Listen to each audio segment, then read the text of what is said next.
No, no, no. This isn't the right one.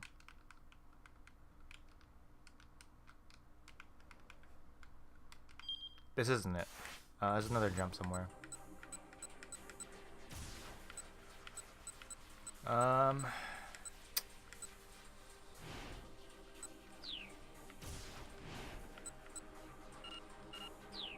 God damn it. Okay. Let's see.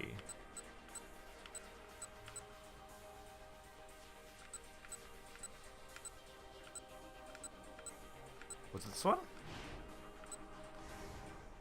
Ah, it is this one, because it's his father. Right. Okay. This is where she texts her dad.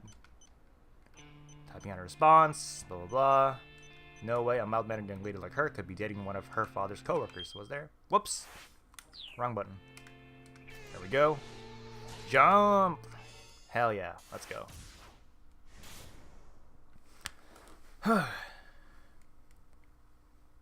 Here, take a look at this. Huh? Osawa could never anticipated what he saw on the LCD screen. It was an email from Hitomi. Stifling an exclamation, he scanned the contents of the message. There's a man following me.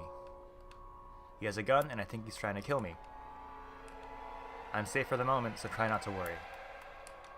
The kidnapper warned me, told me not to contact my family or the police.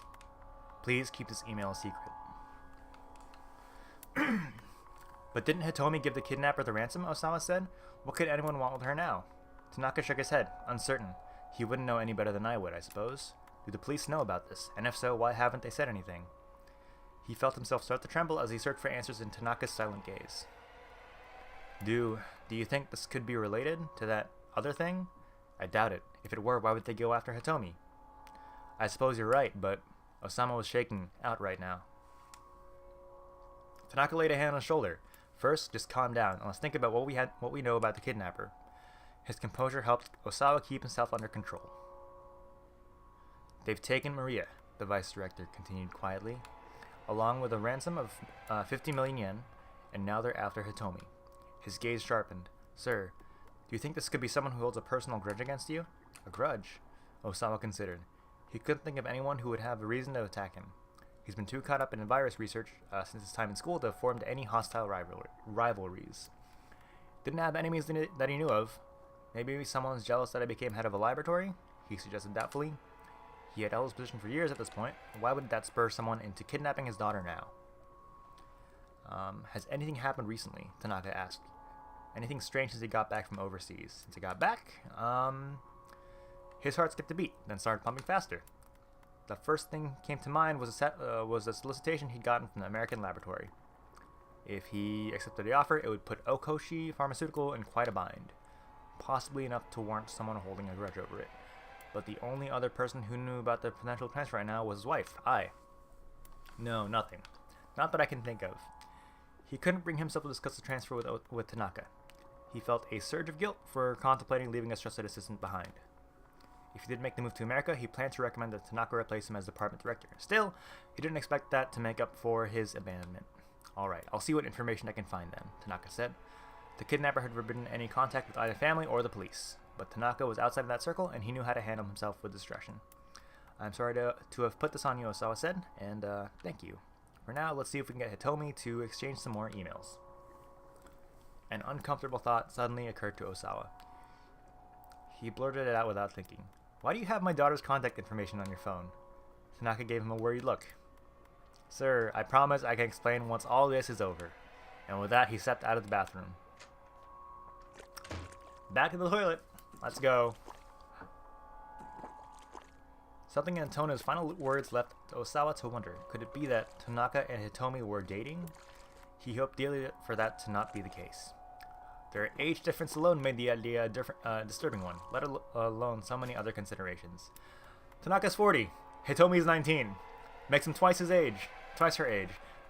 Does not necessarily mean, however, that they could not date or fall for each other. Many couples with such an age difference between them wind up in a happy, committed relationship. You know what? That's fine. I guess that's fine. I'm not gonna judge. I'm gonna judge quietly, in my head. Trying to put aside his paranoia, Osawa resumed his struggle with the clog in the toilet. Okay.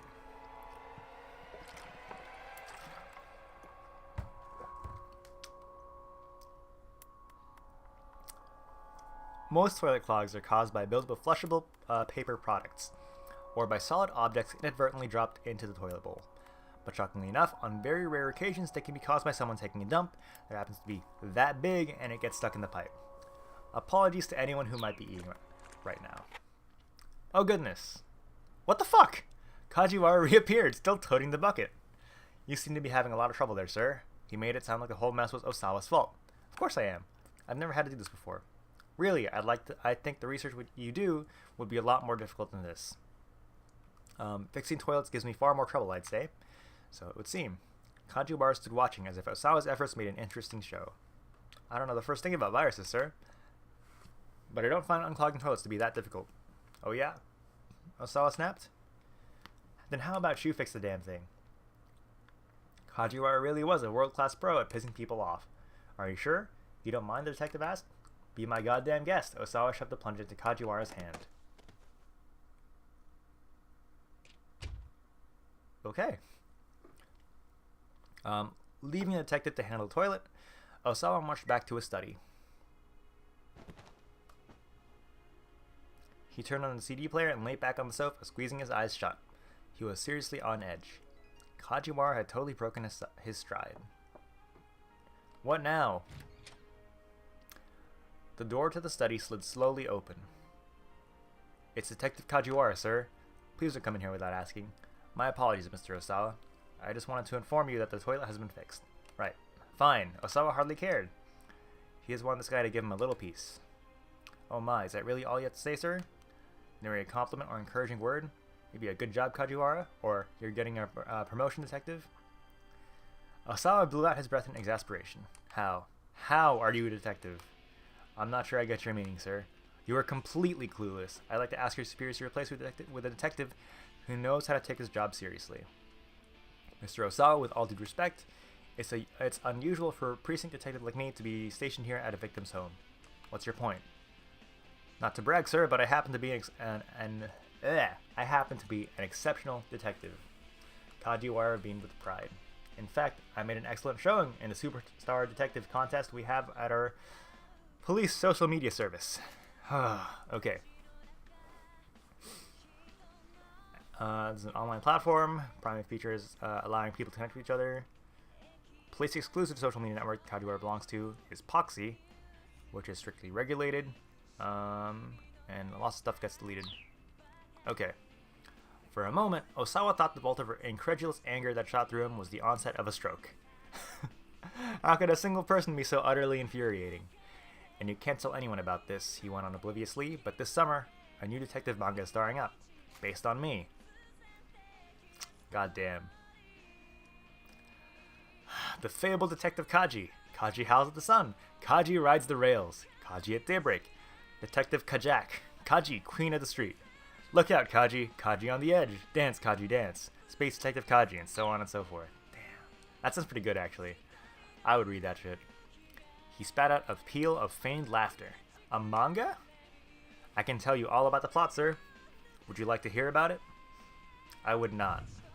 It's about a telecommuting detective who solves major crimes using just his wits and his computer. Surely you'd like to hear about that, sir. I really wouldn't. I may not look like it, but I'm pretty handy with computers.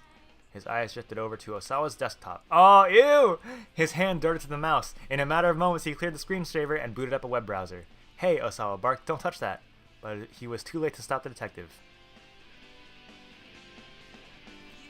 The monitor showed the page for Aya.net, a fan page devoted to Aya Kamiki. Osawa's immediate rage stroke was beginning to make his vision grow fuzzy. You come to this site regularly, sir? Regularly? Well, I'm not sure I'd, He trailed off, feeling the heat of a blush flare on his cheeks. There's a lot of stuff on the site. Is there a section you primarily spend time on? I mean, for my part, I really only go to the fan forums for folks 40 and over. Aha. Okay. Having his privacy invaded to this degree was the ultimate disgrace. Alright, Osawa huffed. You're an amazing detective, Kajiwara. Just incredible. I see you in a new light now. Now would you please... Yeah, let's let him keep going. Get the hell out of my room. He tried to usher Kajiwara back out the door. Alright, sir. Alright, I understand. I'll leave. Before that... Put his hand in his pocket. I don't need a damn banana. It's not that, Mr. Osawa. I have something that I think may be important to you. He held out a small plastic bag. Inside was scrap paper of some sort. What's that? Osawa asked. This is what was clogging the toilet, sir. With some hesitation, Osawa took hold of the bag. Is that a ticket? That's... The passenger name here is listed as Kenji Osawa. In the plastic bag was a plane ticket, specifically the one for his upcoming flight to the U.S. the following week. He left it out on his desk. How had it wound up getting flushed down the toilet? This looks like it's pretty important, sir, Kajiwara said. I must say it was pretty careless of you to accidentally flush it. A wry sort of smile came to his face. Although, I suppose the question of who flushed it is another matter entirely. Osawa was at a loss for words. Someone had tried to flush his plane ticket. On purpose. He was sure of it. It was his fucking wife.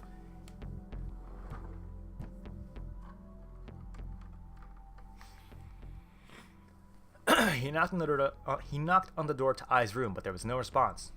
It didn't look like she'd gotten back home yet. Osawa let himself in.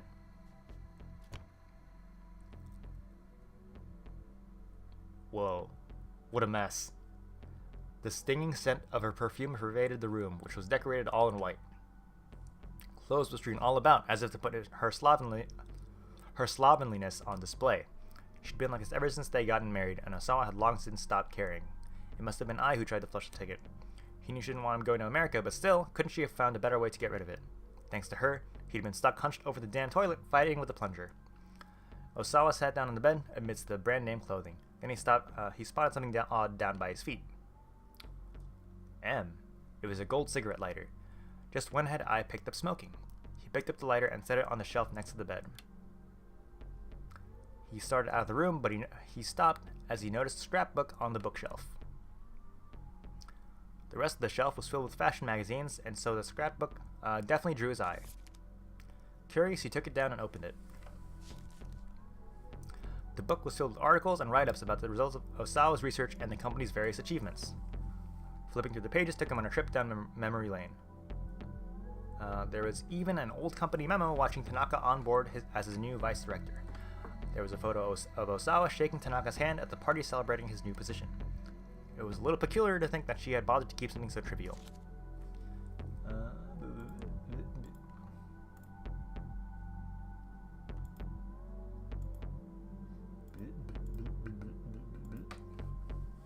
A series of magazine articles was nested between the pages further into the book. Hold on, I got pinged.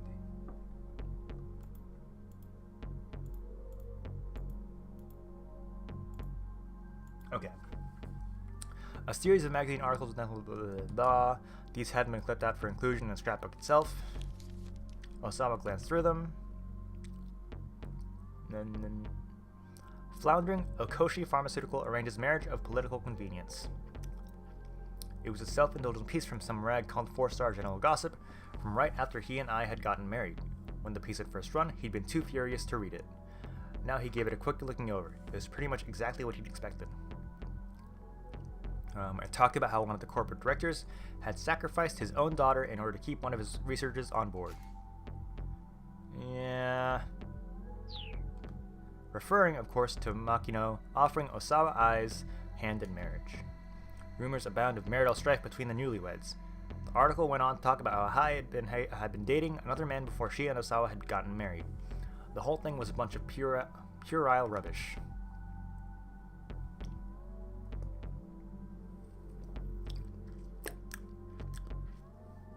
I'm never gonna get used to that taste. I don't know how people could drink that stuff and not, like, immediately gag. God, it's so bad. Never drink Rockstars, never drink Monsters, never drink Red Bulls. They're all trash. Any marriage involved some kind of calculated self-interest after all. Whatever the reasons for their union, nothing changed the fact that I was now his wife. With a faint sigh, Osawa put the scrapbook back on the shelf. Feeling disconsolate, he returned to his study and began flipping through his CD rack. His eyes scanned for Ayat Kamiki's album For Tomorrow, Forevermore. A lot of her more experimental numbers were on that album. Given how discombobulated he felt right now, this was what he needed to hear.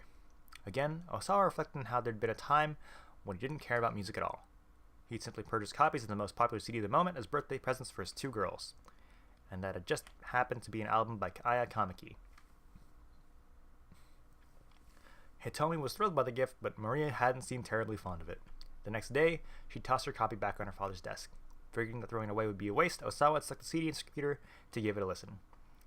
He was immediately bombarded by an intense beat, bolstered by bold, uplifting vocals.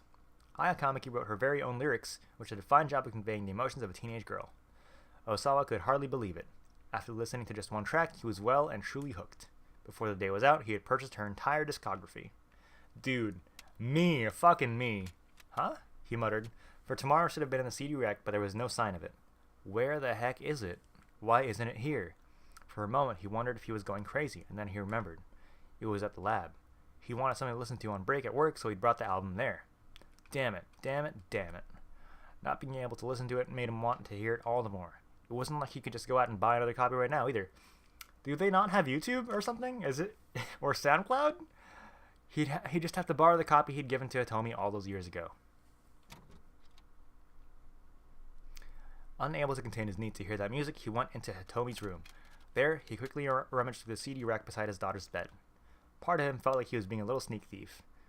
According to the email Tanaka had shown him, someone was trying to kill Hitomi. Under the circumstances, he knew that what he was doing was ridiculous, and yet he still couldn't resist the impulse to find the CD. But his efforts were to no avail. There were no Aya Kamiki CDs in the rack at all. Osawa pulled out every CD on the rack, but they were all classical music. He slumped back in disappointment. It had to be somewhere here in her room. Hello? Hello? He jumped to the sound of his cell and fumbled to get it out of his pocket. Makino's name was displayed on the LCD screen. I'm out front. That was all Makino said before hanging up. Hurriedly, Osawa began tidying up the CD rack. As he worked, he thought about what he was going to say to Makino. To think that someone had violated corporate policy to such an unethical ends. It sullied his research. Osawa wasn't about to let anyone get away with it.